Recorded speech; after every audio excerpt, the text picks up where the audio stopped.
জীবন্ত একটি গাছ পানির সাহায্যে শিকড়গুলো ছেড়ে ভারসাম্য রেখে আলো বাতাসের সাহায্যে সে আস্তে আস্তে আস্তে আস্তে বেড়ে উঠছে। এখান থেকে তার মুভ করার ক্ষমতা নেই, এখান থেকে তার দূরে যাওয়ারও কোনো ক্ষমতা নেই।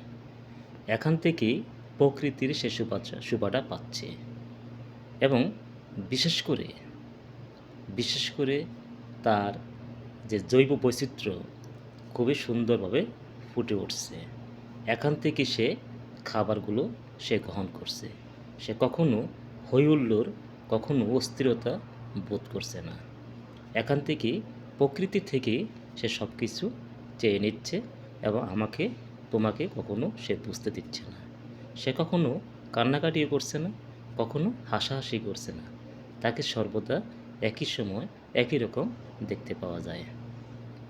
এটাই দুনিয়ার খেলা বা নিয়তির সিস্টেম।